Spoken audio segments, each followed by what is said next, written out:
क्या हुआ जब 450 साल बाद कावड़ यात्रा के समय दिखाई दिया एक दिव्य शेषनाग और उन्होंने किस तरह बचाई 2 कावड़ यात्रियों की जान। इस घटना को जानकर आपके पैरों तले भी जमीन खिसक जाएगी। नमस्कार दोस्तों, आप देख रहे हैं भक्ति शास्त्र।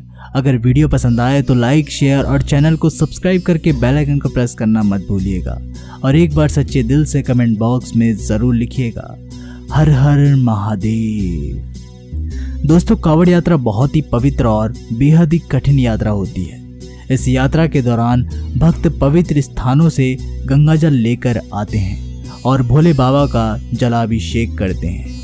ज्यादातर लोग गंगाजल गौमुख, गंगोत्री, ऋषिकेश और हरिद्वार से जल लेकर आते हैं और महादेव का जलाभिषेक करते हैं। बात है सन 2016 की।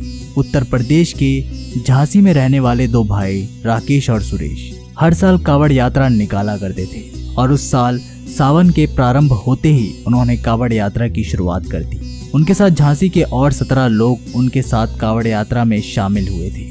वे लोग हरिद्वार जा रहे थे और वहां से गंगाजल लेकर भोले बाबा का जलाभिषेक करना चाहते थे, परंतु उन्हें इस बात का अंदाजा नहीं था कि इस कावड़ यात्रा में महादेव उनकी बड़ी परीक्षा लेने वाले हैं। दरअसल झांसी से हरिद्वार की दूरी 622 किलोमीटर है, जिसका सफर उन्हें पैदल ही तय करना था और इस सफर को तय करने में लगभग उनको 6 से 7 दिन लग गए। परंतु जब वो लोग हरिद्वार पहुंचे तो वहां बहुत तेज बरसात होने लगी। दरअसल पहाड़ी और मैदानी क्षेत्रों में लगातार कई दिनों से हो रही बारिश के चलते उस दिन गंगा का जल स्तर भी बहुत ज्यादा बढ़ गया था। परंतु राकेश और सुरेश के साथ अन्य कावड़ यात्री हर हर महादेव का नारा लगाकर बरसात में ही निरंतर आगे बढ़ते जा रहे थे। लेकिन जब वे लोग हरिद्वार के भीमगौड़ा बैराज के इलाके में पहुंचे तो वहां के पुल का जल स्तर अचानक से बहुत ज्यादा बढ़ गया। वहां पर बरसात इतनी तेज थी कि वहां मौजूद बांध कुछ ही देर में टूट गया और बाढ़ जैसे हालात बन गए और उस बाढ़ की चपेट में सुरेश और राकेश के साथ उनके सभी कावड़ यात्री आ गए। लेकिन वहां पर राकेश और सुरेश ने बहुत बड़ी बहादुरी दिखाई, क्योंकि वे सभी कावड़ यात्रियों को अपनी जिम्मेदारी पर लेकर आए थे। इसलिए अपनी जान की परवाह किए बिना उन्होंने सभी को एक एक करके सुरक्षित स्थानों पर पहुंचा दिया। उन्होंने उन 17 कावड़ यात्रियों को उचित स्थान पर पहुंचा दिया था, लेकिन वो दोनों भाई खुद को बाढ़ की चपेट से नहीं बचा पाए और देखते ही देखते दोनों भाई बाढ़ में बह गए। उन्हें अंदर ही अंदर ऐसा लग रहा था कि अब वो जिंदा नहीं बच पाएंगे, लेकिन मन में एक संतुष्टि थी कि उन्होंने अपने साथी कावड़ यात्रियों को बचा लिया। दोनों ही भाइयों ने एक दूसरे का हाथ पकड़ रखा था और वो एक साथ बाढ़ के प्रवाह में बहते जा रहे थे।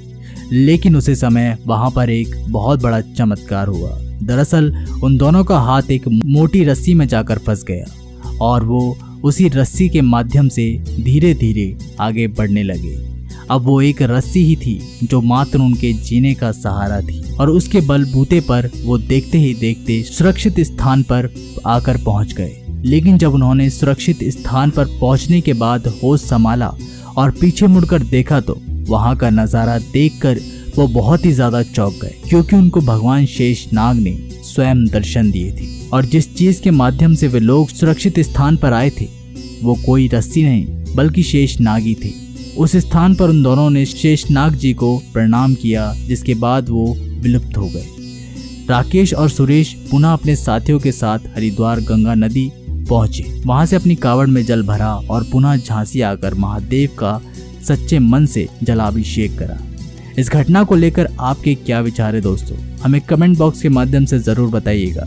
अगर वीडियो पसंद आए तो लाइक, शेयर और चैनल को सब्सक्राइब करके बेल आइकन को प्रेस करना मत भूलिएगा। तब तक के लिए नमस्कार, टेक केयर।